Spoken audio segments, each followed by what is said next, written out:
2022년 8월 9일 화요일 오후 2시 13분 서울 마포구 합정동 골목 안쪽 50층짜리 검은 유리 빌딩 꼭대기층 사무소 문이 벌컥 열렸다. 들어온 것은 남자 셋이었다. 검은 트레이닝복에 마스크, 모자까지 쓴 떡대 셋. 맨 앞에 남자는 키가 190에 가까웠고 목에 문신이 올라와 있었다.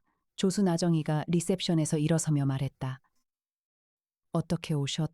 닥쳐. 맨 앞 남자가 낮은 목소리로 말했다. 강혁이 어딨어? 나정희는 놀라지 않았다. 30대 중반 초미인이지만 이 사무소에서 2년을 일한 여자였다. 조용히 손을 책상 아래 비상 버튼 위에 올렸다. 그 순간 안쪽 라운지에서 강혁이 나왔다. 키 185cm, 75kg, 검게 그을린 얼굴에 짧게 깎은 머리, 왼쪽 눈썹에 흉터. 아메리카노 잔을 한 손에 들고 있었다. 마치 동네 카페에 온 것처럼 느긋한 표정. 나야, 뭔 일이지? 맨 앞 남자가 강혁을 훑어봤다. 그리고 한 발 다가서며 말했다. 형님이 전화래.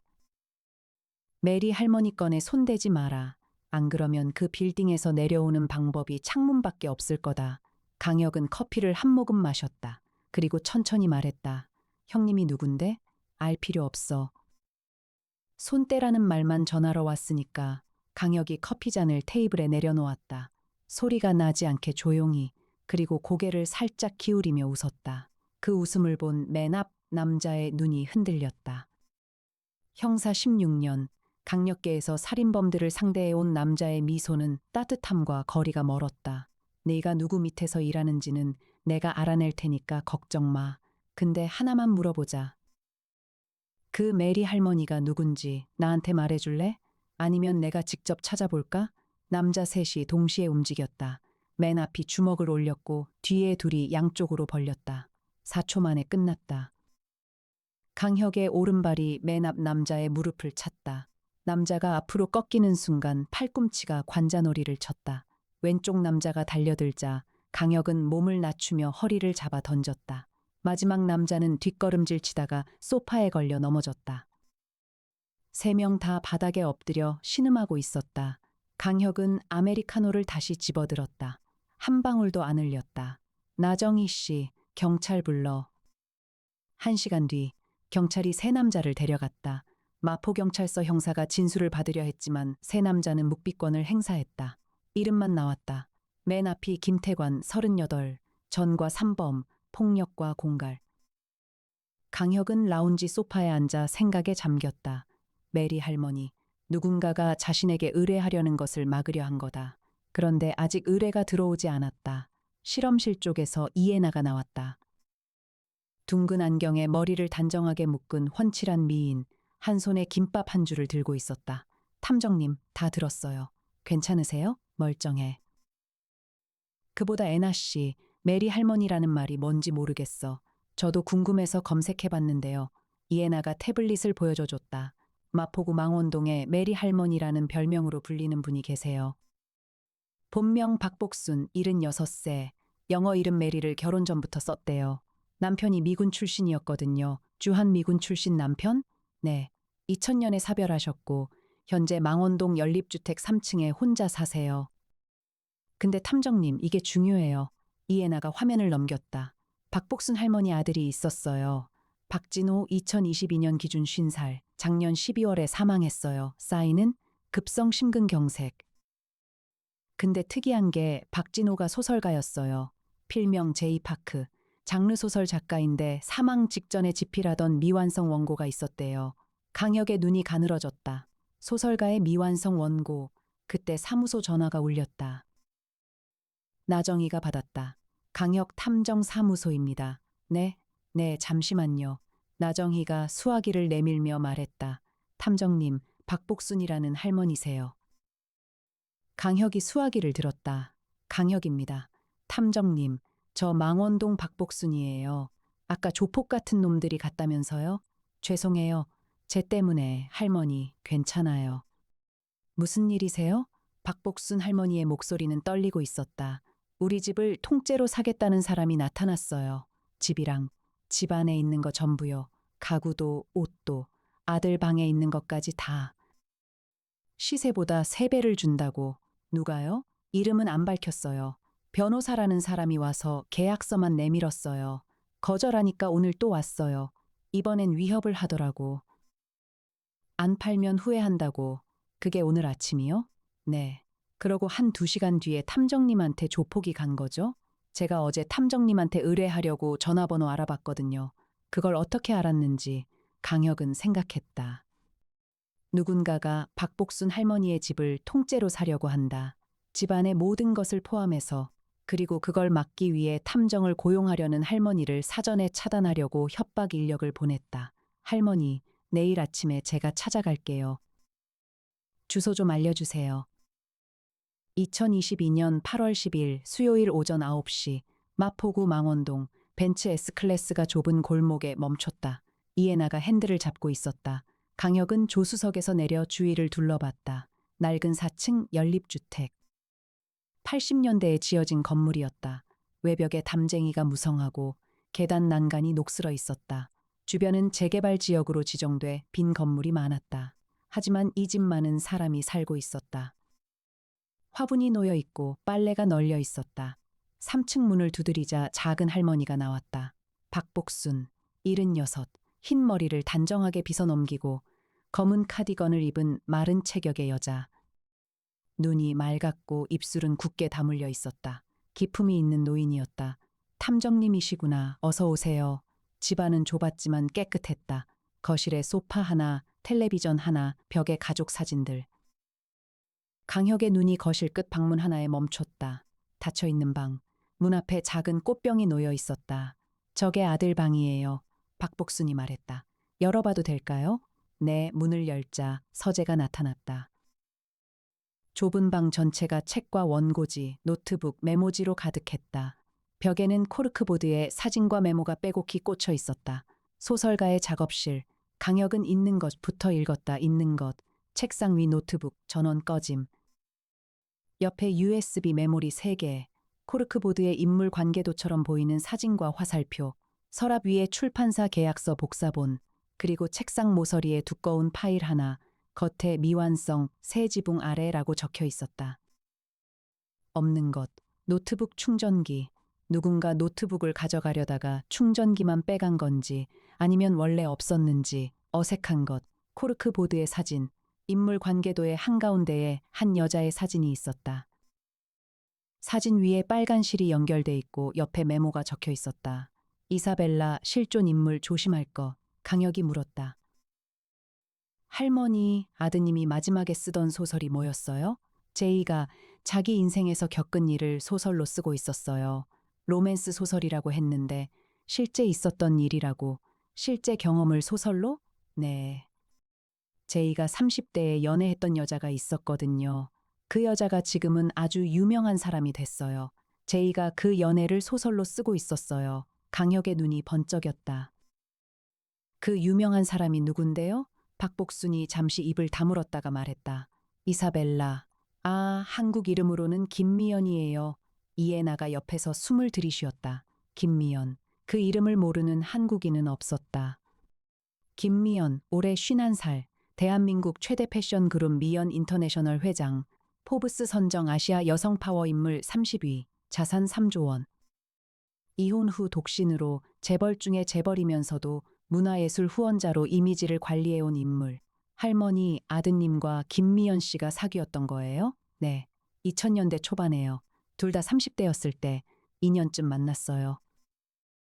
그때 미연이는 아직 작은 의류회사 직원이었고 제이는 무명 작가였어요. 둘이 진짜 사랑했었는데 왜 헤어졌어요? 미연이가 돈 많은 남자를 만난 거예요. 지금 남편이 됐던 사람, 재벌 이씨 아들. 그쪽으로 가면서 제이를 버렸어요. 아드님이 그 이야기를 소설로 쓴 거군요. 네, 제이가 죽기 2달 전에 전화해서 그랬어요. 엄마, 나 드디어 이 이야기 쓴다. 20년 동안 속에 있던 거 다 쓸 거야. 그러고 2달 뒤에 박복순의 눈에 물기가 맺혔다. 심장마비로 갔어요. 갑자기. 강혁은 조용히 들었다. 그리고 핵심을 물었다. 할머니, 김미연 씨가 이 원고 때문에 집을 통째로 사려는 거라고 생각하세요? 다른 이유가 없잖아요. 이 낡은 집을 시세 3배에 사겠다는 사람이 어디 있어요? 안에 든 거 전부 포함이라고 했어요. 제2방에 있는 거 다요. 원고를 없애려는 거군요. 네. 그 소설이 나오면 미연이 망신이 될 테니까 20년 전에 무명 작가 버리고 재벌한테 간 이야기가 세상에 나오면 강혁은 책상 위 파일을 보았다. 미완성, 새 지붕 아래, 두꺼운 원고지 뭉치. 이 원고 제가 좀 봐도 될까요? 가져가세요. 탐정님이 지켜줘야 해요. 제이가 마지막으로 남긴 거예요. 차에 돌아온 뒤 이해나가 말했다. 탐정님, 이건 단순 부동산 매입이 아니에요. 그래, 김미연이 원고를 없애려는 거야. 자기 과거를 지우려고. 근데 합법적으로 집을 사서 안에 든 걸 다 가져가면 법적으로 막을 방법이 없잖아요? 그래서 할머니가 안 파는 거지. 근데 안 팔겠다니까 협박으로 넘어온 거고, 이해나가 안경을 밀어 올리며 물었다. 어떻게 할 거예요?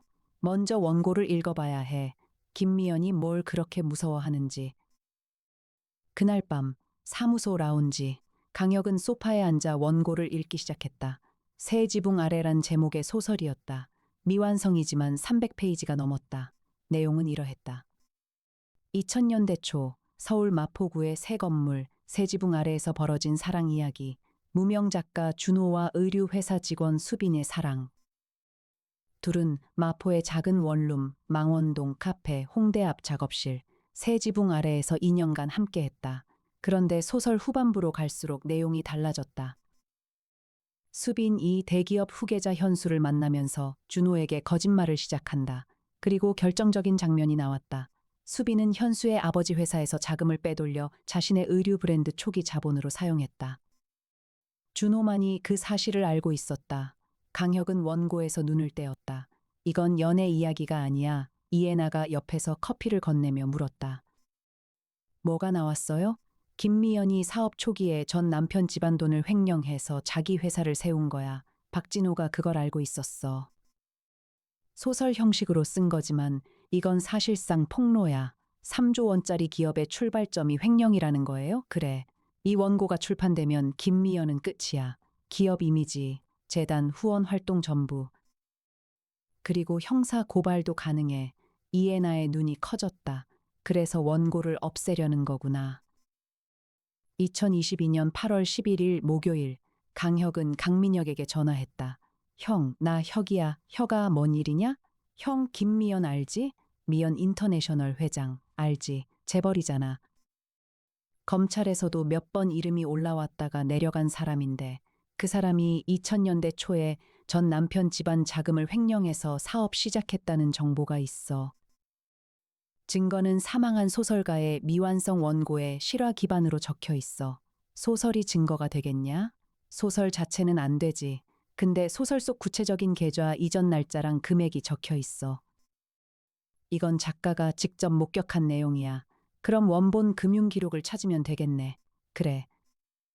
형, 2003년에서 2005년 사이에 미연 인터내셔널 전신인 수빈 패션의 설립 자본 출처 좀 조회해 줄 수 있어? 20년 전 기록이면 쉽지 않은데 해볼게. 고마워, 형. 같은 날 오후, 사무소. 이해나가 박진호의 노트북을 분석하고 있었다.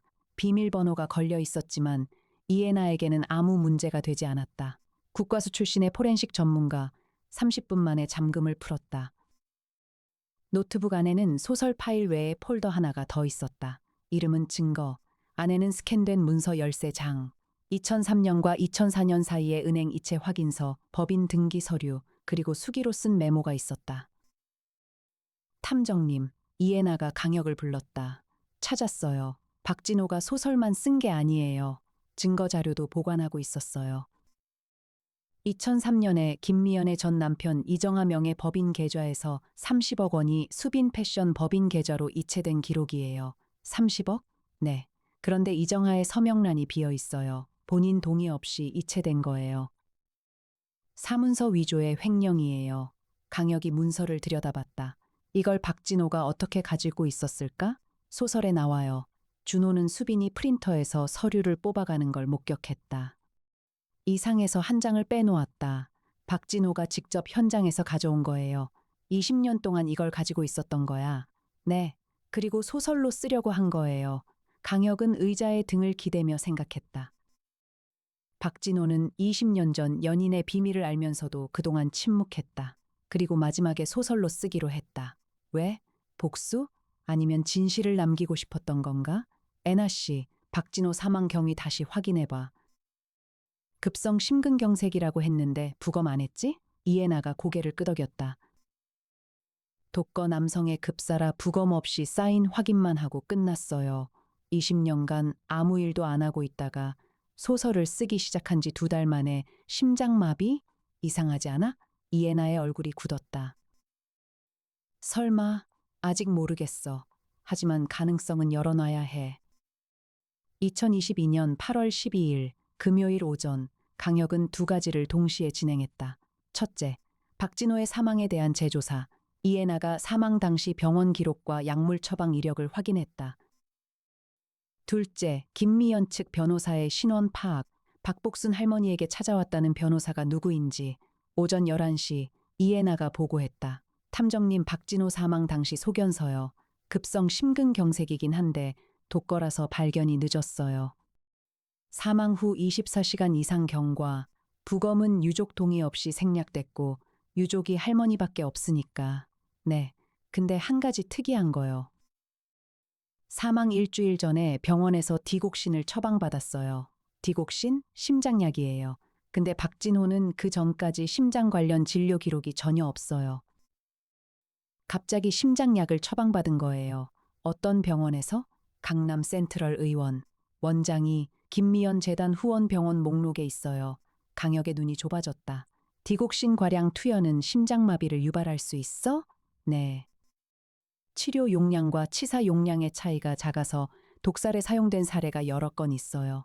증거는 사망 후 24시간 이상 경과했고 부검 안 했으니까 혈중 농도 확인이 불가능해요. 강혁은 이를 악물었다. 증거가 없다. 하지만 정황은 너무나 뚜렷했다. 오후 2시 할머니에게 찾아온 변호사 확인. 이해나가 알아낸 결과 변호사 이름은 한동석, 법률사무소 한행김, 미연 인터내셔널 전속 법무팀 소속, 김미연의 오른팔. 김미연 본인이 직접 움직이고 있는 거네.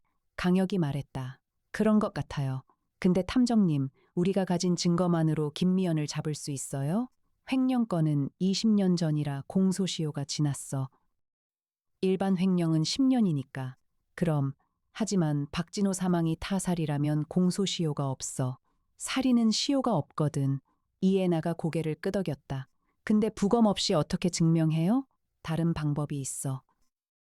2022년 8월 13일 토요일 오후 3시 강혁은 강남구 청담동 미연 인터내셔널 본사 빌딩 앞에 섰다. 42층짜리 유리 건물 로비에서 안내 직원에게 말했다. 강혁 탐정입니다. 김미연 회장님 뵐 수 있을까요? 예약이 없으시면 전해주세요. 새 지붕 아래 원고를 가지고 있다고. 안내 직원이 전화를 했다. 3분 뒤 엘리베이터가 열렸다. 42층 회장실. 통유리 너머로 서울 전체가 보이는 방. 한가운데 대리석 책상에 한 여자가 앉아 있었다. 김미연, 51살.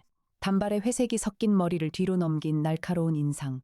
검은 원피스에 진주 목걸이. 눈이 차가웠다. 강혁 씨라고? 합정동에서 탐정하시는 분? 네. 원고를 가지고 왔다면서요? 아니요. 가져오진 않았어요.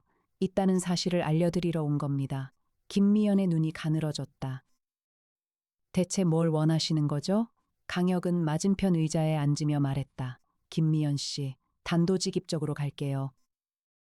박복순 할머니 집에 조폭을 보낸 거 당신이죠? 무슨 말인지 모르겠는데요. 변호사 한동석이 집을 사겠다고 간 거, 거절당하니까 내 사무소에 협박 인력을 보낸 거. 다 아는데 모르는 척 안 해도 돼요. 김미연의 표정은 변하지 않았다. 하지만 책상 위 손가락이 미세하게 긴장돼 있었다. 탐정님, 사업을 하다 보면 이런저런 일이 있어요. 제가 일일이 다 알진 못해요. 그러면 하나만 물어볼게요.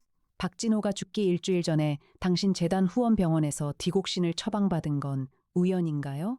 김미연의 눈이 떨렸다. 아주 짧은 순간이었지만 강혁은 놓치지 않았다. 뭘 근거로 그런 말씀을. 김미연 씨, 저는 범인을 잡으러 온 게 아니에요. 경고하러 온 거예요. 강혁이 앞으로 몸을 기울였다. 원고는 안전한 곳에 있어요. 노트북에 있던 증거 자료도 만약 박복순 할머니한테 한 번이라도 더 접근하면 원고와 증거를 언론 세 곳에 동시에 보낼 거예요. 그리고 박진호 사망건을 검찰에 재수사 청원할 겁니다. 협박이에요? 경고요. 저는 협박은 안 해요. 사실만 전달할 뿐이에요. 김미연이 오래 침묵했다. 그리고 천천히 입을 열었다. 뭘 원하시는 거죠? 돈? 강혁이 웃었다. 피씩 한쪽 입꼬리만 올라갔다. 돈은 제가 더 많을 수도 있어요. 제가 원하는 건 세 가지예요. 말해보세요. 첫째, 박복순 할머니한테 다시는 접근하지 마세요. 집 매입 시도, 협박, 전부 중단. 둘째, 박진호의 소설은 출판될 거예요. 단, 실명이 아닌 가명으로. 어머니가 아들의 유작을 세상에 내놓고 싶어 하세요. 그건 어머니의 권리예요. 김미연의 입술이 떨렸다. 셋째, 뭔데요? 2003년에 전 남편 이정아 씨 법인에서 빠진 30억. 이정아 씨한테 돌려주세요. 20년치 이자 포함해서. 김미연이 자리에서 일어섰다. 창가로 걸어가 서울을 내려다보았다. 등이 굳어 있었다.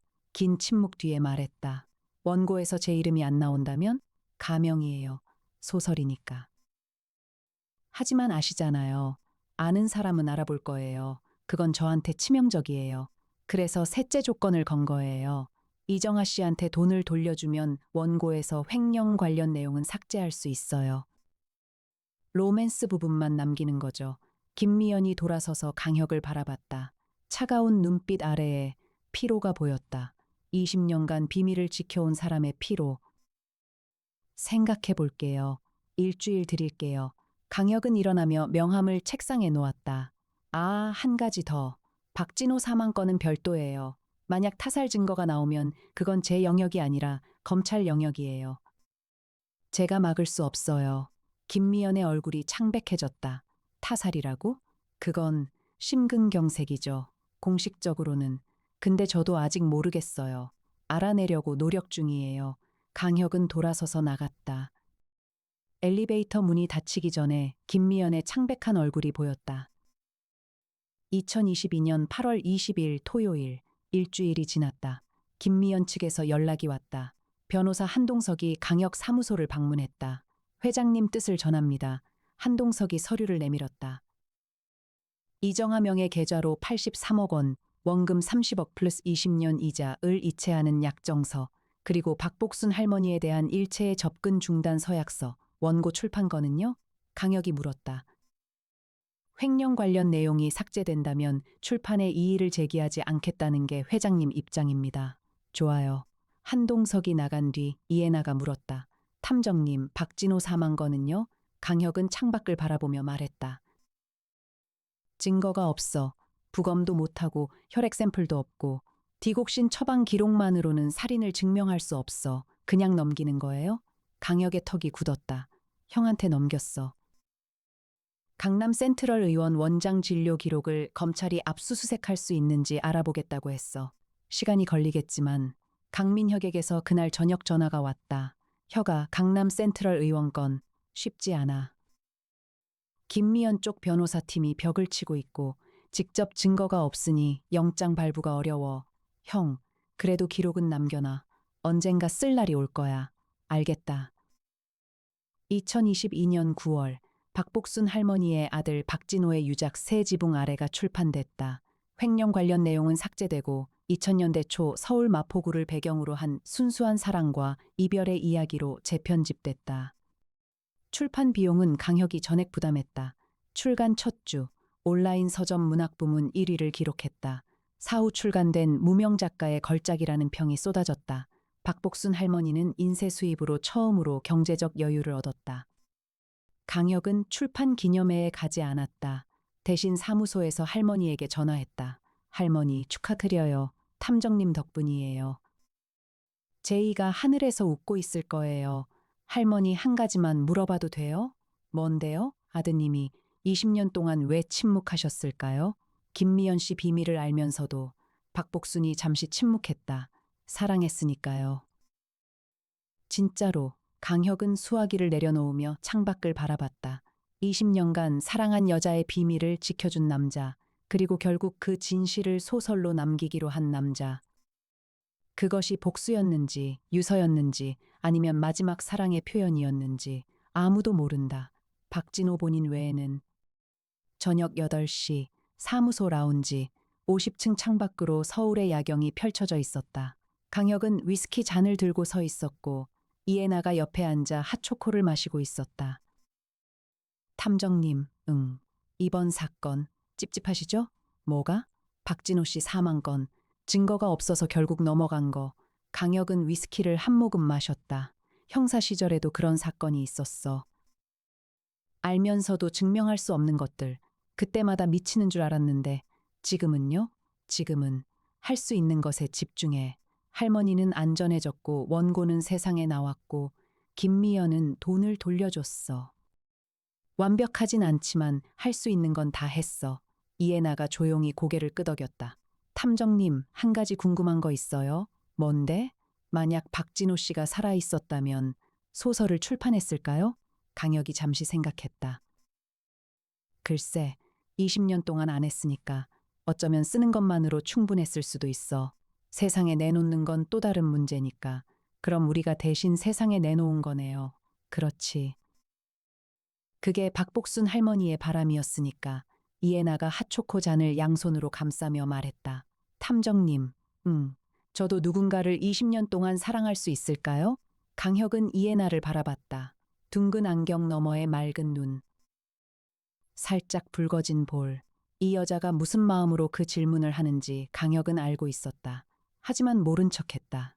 아직은 할 수 있을 거야, 에나 씨. 넌 뭐든 끝까지 하는 사람이니까. 이에나의 입꼬리가 살짝 올라갔다. 그리고 핫초코를 한 모금 마시며 중얼거렸다. 그러면 좋겠네요.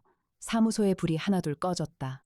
합정동 50층, 금빛 간판이 서울의 밤하늘 아래 조용히 빛나고 있었다. 세상에는 감추어진 이야기들이 있다. 누군가의 사랑이 누군가의 비밀이 누군가의 유산이 된 이야기들. 강혁은 그 이야기들이 올바른 곳에 닿도록 길을 내어주는 사람이었다. 오늘도 내일도